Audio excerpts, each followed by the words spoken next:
Ignition sequence starts. 6, 5, 4, 3, 2, 1, 0. Liftoff. We have a liftoff.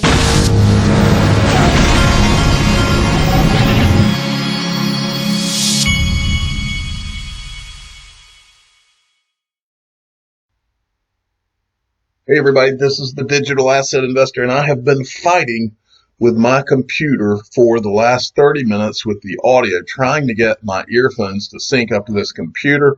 This is not something that doesn't happen quite often, but I just had to deal with it. Now, today, this video is going to be similar to the video I did earlier today, but this video, I was able to record some of the Ask Me Anything questions with Jed McCaleb from Stellar, and I did ask a few questions, and some were about Ripple, some were about XLM, and I asked him about why he burned the 50 billion. I still don't have a good understanding about that. Even after he explained it, I've still not heard a really good explanation, but I just have to know what causes someone to burn $4 to $5 billion. It has to be something big, either something he can't talk about, or it was one of the greatest mistakes in financial history. It's one of those two. I just don't know which. Now, this Bitcoin halving happens in 43 minutes and 7 seconds, and I'm not necessarily expecting anything huge to happen either one way or the other in this 1 hour time span. I'm just showing you that it's about to happen. Okay, it's important that we see what David Schwartz is up to. This is Ripple's $1 trillion man. Right? One of those. And he looks like he's having a good time. Yeah, because otherwise you're never going to get to play with it. Yeah. I like David Schwartz because this guy is Ripple's $1 trillion man. He's playing with his grandson's birthday present, but I like the guy because he doesn't take himself so serious, and that is a great quality in a genius. I like it. But anyway, that was a funny little clip. Now, Heo Seiko Carmona sent me two things. The first is this. Binance has launched their over-the-counter trading Binance US, that is. Over-the-counter trading portal, block trades, limit slippage, quick settlement, reduced market impact, $10,000 USD equivalent minimum trade. So this over-the-counter is kind of opened up for the average people. I think there's probably a lot of people in the XRP community that this will be pretty nice for, to be able to go and trade. I still haven't been able to find out when I'm going to be able to open an account in Georgia. I know that they're working on it, but it's still fun to give them a hard time. Now, this was from Trump today. We're going into transition. The other day. We're going into transition, and I call it transition to greatness. It's going to be transition to greatness, because we're going to do something very fast, and we're going to have a phenomenal year next year. Third quarter transition, fourth quarter is going to be good. There's tremendous pent-up demand, and next year we're going to have a phenomenal year. We're going into... Well, that was an interesting clip. By the way, also today, Trump tweeted out he's now using a term Obamagate. I have no idea where this is all going. Should be a crazy ride, though. DJ Peter Voss sent me this. Remember earlier today, I showed you the video from the guys that were in charge of the digital dollar project. Christopher Giancarlo, I had done some questions with them from Consensus. And then, this was sent to me by Peter Voss. Now, I wanted to draw your attention to something I couldn't remember if I had shown you before. This is Christopher Giancarlo. His brother is also involved in the project, Charles Giancarlo. Look where Charles Giancarlo used to work. He formerly served as senior executive roles at Cisco and Silver Lake Partners. You'll remember Silver Lake Partners was founded by Glenn Hutchins, who is on the board at Digital Currency Group, which is one of the original investors in Ripple and Coinbase and a lot of these others. And also, remember, Brad Garlinghouse was a senior advisor at Silver Lake from February 2009 to September 2009. All very interesting, quote, coincidences, right? And then Mickey B. Fresh sent me something about this other guy that was in that AMA that I was in today. David Treat is the Senior Managing Director at Accenture. It says David Treat is a Senior Managing Director, co-lead Accenture's blockchain business and Accenture lead of New York FinTech Innovation Lab, board of directors for the Linux Hyperledger project. I'm sitting here pulling up something while I'm thinking about it. I'm hoping I've still got it here. Let me see if I've got it. I think I do have it. Mickey B. Fresh had sent me something else here, and I'm going to play it for you. Yeah, I've got it. Let's see if I can pull it up. Yeah, here we go. All right. So, and it says Global Blockchain Business Council, World Economic Forum, C4IR, Global Blockchain Council, and is a program advisor for the Chamber of Digital Commerce. David also serves as program advisor for the World Economic Forum's Digital Identity Initiative and the Known Traveler Digital Identity Project.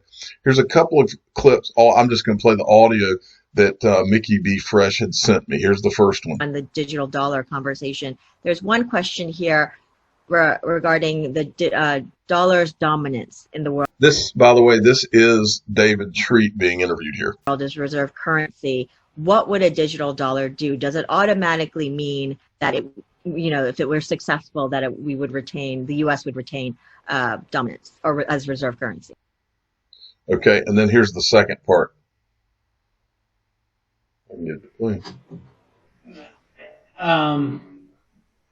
I guess I would pivot it around.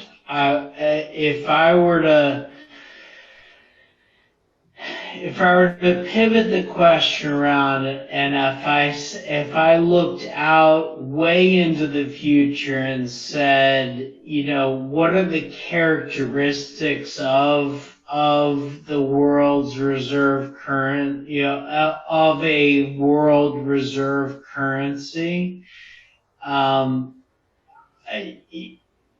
it would necessarily have had to modernize to keep pace with our digital world, right? So I think it's inevitable that the reserve currency of the future needs to be in its most modern form and keep pace with the innovation space. Okay. All right. So now that you've heard that, I wanted to draw your attention to this. World Economic Forum's Digital Identity Initiative is, he also serves as a program advisor for World Economic Forum's Digital Identity Initiative.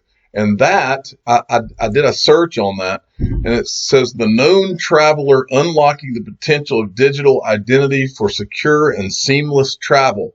And it says in collaboration with Accenture. I wanted to show you that if you do let me see if I can see if we do a search on that, and we do for Ripple. Ripple is on the page there. Examples: Ripple Permission Public Consortium Ledger. Now, this is also this is the World Economic Forum Central Banker Digital Currency Policymaker Toolkit. Mentions Ripple XRP. We've shown you this before. So World Economic Forum is all over Ripple. This guy is involved with the World Economic Forum. And here's the other thing that you should know. It says that he is, this right here is key. World Economic Forum's Digital Identity Initiative and Known Traveler Digital Identity Project. Now, traveler, when I hear that word, I think about the travel rule that we were talking about in a video in the last couple of days. Now, who is the only representative of Ripple that is speaking at Consensus this year? That would be Stuart Alderati, and he's speaking on the topic of the traveler rule. And so you can see how this traveler thing is a core of all of this. And Accenture is one of the first investors in Ripple too. All things are connected. There are no coincidences. Don't forget that. Now, before I finish this video, I want to remind you that this is the best sale that the people at Ledger have ever done. 50% off from today until May 17th. You can't beat that. That would make a Ledger Nano S, I think it would cost somewhere in the $20-something range with that deal. But 50% off, that's never been done, not since I started talking about Ledger. And for those of you that don't know what this is, you're able to, it allows you to store your private, to be in possession of your own private keys and not be on the exchanges that can get hacked. It's the safest way to store your digital assets. Now, at the end of this video, I'm going to go ahead and tell you that I'm the digital asset investor. I'm not an investment advisor. This is for entertainment purposes only. But after this, I'm going to add into this video the Jed McCaleb AMA that I was in there asking questions on. And it's a good solid, probably 10 minutes of Jed McCaleb talking about different things and answering different questions. So I am the digital asset investor. I'm not an investment advisor. This is for entertainment purposes only. Now listen to Jed McCaleb. Thank you. Like if you imagine the internet made by a for-profit company, it would just be a very different thing. And that's kind of what we're trying to do, is build like the internet for value and for payments. And so, so it's important that you structure the entity that's kind of driving that forward in the right way. And so I think we did that right with Stellar. I hear you on that. And I know that one of the big goals that you had for Stellar was to broaden financial inclusion around the globe. I know that you also, your team gave technical feedback to the Acoin project by Acon in Africa. Are there any other projects on the ground in emerging markets, not merely selling to them, that you are collaborating with? Yeah, we're working with these folks called LightNet in Southeast Asia that are building a remittance network there. And we're pretty excited about that. It's kind of backed by a pretty big conglomerate there. So that's very exciting. It's really focused on financial inclusion, remittance across from migrant workers, things like that. So it's a pretty cool deal.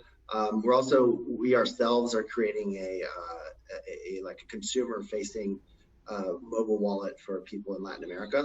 And so we're working with lots of different partners down there to be the fiat on and off. Like we're building kind of the UI structure that people use.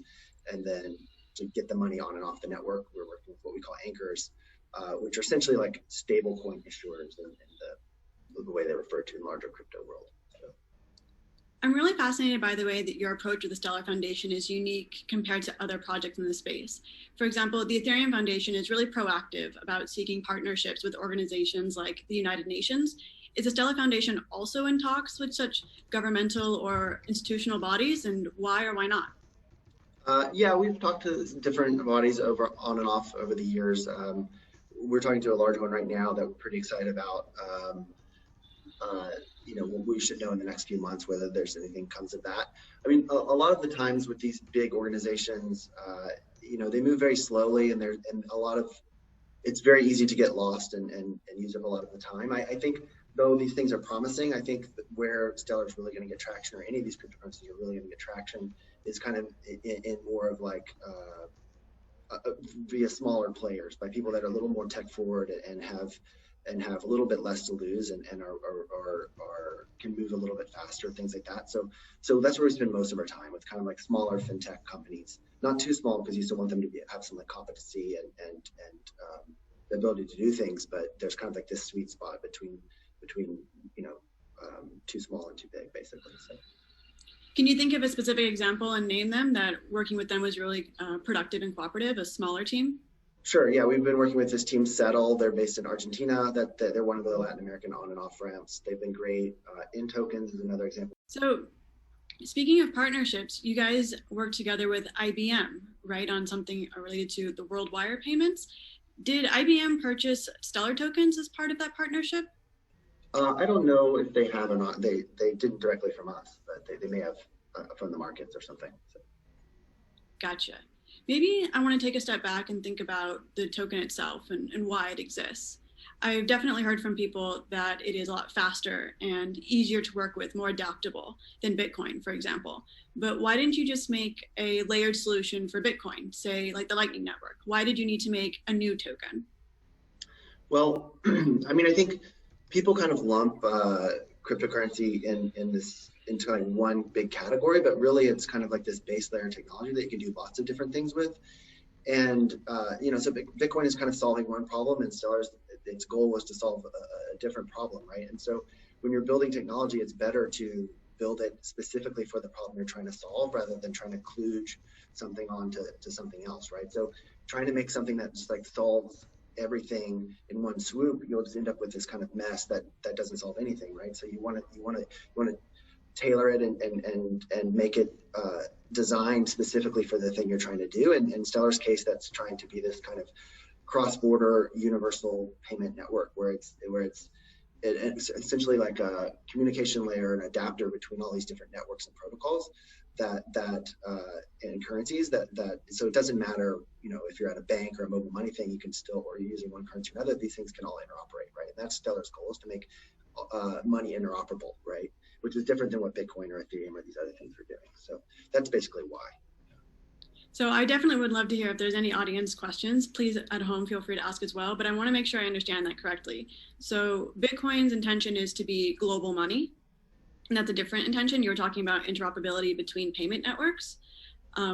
What does that necessarily mean? You mean like between different fiat banking networks? Do you mean between crypto and fiat? Like what does it mean to be an interoperability layer for payments? Yeah, so if you look at the way the payment system works today, like it's very fractured and it doesn't interoperate. Like there's all these different networks. There's like SWIFT, there's SEPA, there's ACH, there's M-Pesa, there's like other mobile money things, and none of these things really talk to each other.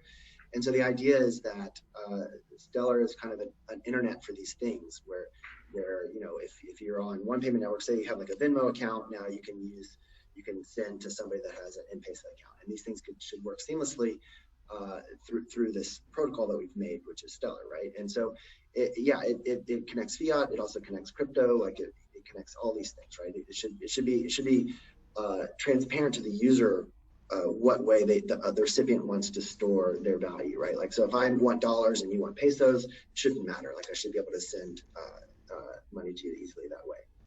So we have some audience questions related to that. One audience member asked, do you know of any projects being built on Stellar that are utilizing PayPal or Venmo or Cash App, Apple Pay, any of these other mainstream fiat apps? I don't think, none of those guys are on it yet. So not yet. I mean, I think we'll have to kind of demonstrate its use in some other areas first before they get on.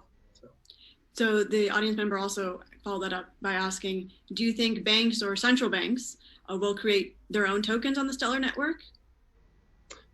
Potentially, yeah. I mean, I think, again, this is going back to the point where I think these larger institutions like banks and definitely central banks, they're going to need to see these things working in the real world before they dive in. So I think it'll definitely start with you know, kind of these smaller remittance networks and these smaller fintech players.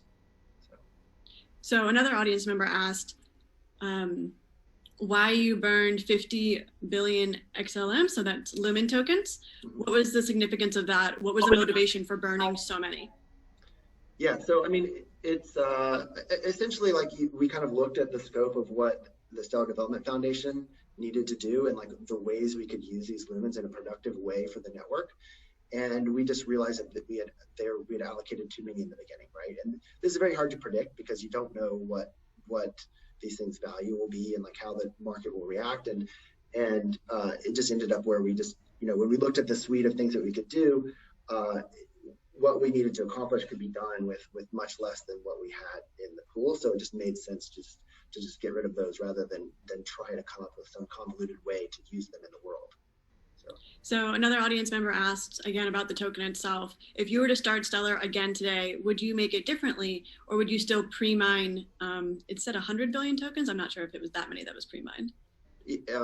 All basically the way Stellar works is there's no mining, so it's not really pre-mined. Like all the tokens just exist in the first place, and so that was one of the reasons for creating the foundation, is to like kind of intelligently and like distribute the tokens in a great way, right? So yes, we would still do the same thing basically. I mean, I think that's what you have to do in a system like Stellar that doesn't have mining. You have to have some way to like distribute the coins to the world. So. And what role do you think that coin or token has compared to competitors like XRP?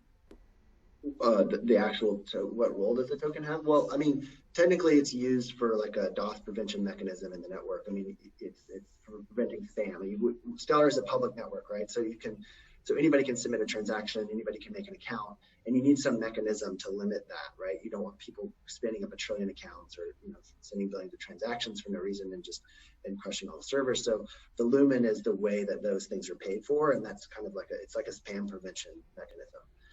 It's also used for a bridge currency between these different currencies, right? So like, for instance, when someone in Nigeria wants to send money to somebody in Argentina, it will probably go through lumens. So it would go Naira to lumens, lumens to Argentinian pesos, right? So so it's useful in that manner too, where it's every market can make it pools liquidity essentially. So you can make every market just to lumens, and then from lumens to whatever other market, rather than trying to do every market to every market. So. But when I send money today from one country to another country, it doesn't necessarily have a token in between, if I'm not mistaken. There's a payment protocol. Yeah, when you send money today, it usually goes through the dollar, right? So usually, yeah. like if you're sending over SWIFT or something like that, if you did that today from Nigeria to Argentina, it would definitely go through the dollar. So, gotcha. That makes sense. Another audience question was, do you think that there's a world where both Ripple and Stellar succeed? Are they competitors going after the same market, or do you not envision them able to coexist? So, I don't see them as competitive. The world of payments is really, really large, right? Literally everybody sends payments at all scales, right? From like individuals to large corporations. And, maybe at some point at the end of the day we'll compete, but definitely not now. I mean, it seems like they're going after a very different market than what we are. So. Gotcha. Another audience question is, what are the use cases in Interstellar that you're working on specifically in 2020? Yeah, so Interstellar you can kind of think of as sort of a red hat for the network. It basically does service and support for enterprises. For instance, they're the ones that are kind of working with those LightNet folks the most, that I mentioned before, that are building the remittance network in Southeast Asia and things like that. So you can kind of think of them as like, Stellar is like this giant stack from like the core protocol to the end users actually using it. And they're kind of focused on the top layer, where it's like getting financial institutions and businesses able to actually get on the network and doing all the things that the protocol doesn't do, like reporting and monitoring and things like that. So that's kind of their role. Gotcha. I have a question then. Sure. Who do you think benefits the most from Stellar, the token? So you talked about like there's these different layers, right? There's the people that are actually using something, and there are the people that are working on providing that service or product. I would say that the people that benefit most from the US dollar being the currency in between all the things are either American lawmakers or central bankers. They benefit from having that political pull or leeway. Who do you think benefits the most from the existence of lumens? From the existence of lumens? I don't know. I mean, from the existence of the network, I mean, the whole idea is that it takes friction out of payments and like basically should benefit literally everyone. The cool thing about it is it should benefit in the same way the internet benefited everyone, but it benefited the people that were like most excluded from information the most. And we should see the same kind of phenomenon here, where the people that are most excluded from the financial system get the most benefit, because now they're plugged into this wider world, even though it does take the friction and cost out of for everybody. So that's kind of the kind of cool and compelling thing about it, is that it really is beneficial. Like it increases the GDP of the whole planet, basically, which is pretty exciting. So. Okay, fair. But I'm not sure necessarily that the entire planet, so far at least, has benefited from, say, Ethereum whales or Bitcoin whales. There's definitely people that have a stake in a project and benefit from it in the short term, even if the long-term goal is for everyone to benefit from it. One of the questions that an audience member had was in particular about the stability of the network. It says that in 2019, Stellar had some issues with network stability due to over-reliance on certain key validators. What are the efforts that you guys are doing to eliminate the fragility in that progress? So now there are a lot more validators in the network, and they're a lot more higher quality validators. I mean, the issue before was basically there wasn't enough coordination between the various validators, and that's been largely solved. And there's also a lot better monitoring, so people can tell when the network is kind of entering this fragile state. So there's been a lot of progress on that front, and we're pretty happy with its direction. I mean, the way Stellar's built is like even these network faults aren't really catastrophic. All that happens is the network halts and no new transactions get introduced, and you simply repair the network and then you can proceed on from where you stopped. So it's not like there's double spends or anything like that. Like it's specifically designed where that can't happen, and because of that, it makes it where you have to be a little bit careful about how you actually what validators you're listening to, essentially. So. So speaking of validators, stakeholders, people who stand to benefit from a project, who do you expect will be the most likely contendants for running Stellar nodes? Do you think that there'll be organizations like UNICEF or banks or various nonprofits? Like, who do you think will have that motivation to run a node? Yeah, I mean, the cost of running a Stellar node is fairly low. I mean, it's not like a Bitcoin thing where you have to run like racks and racks of machines.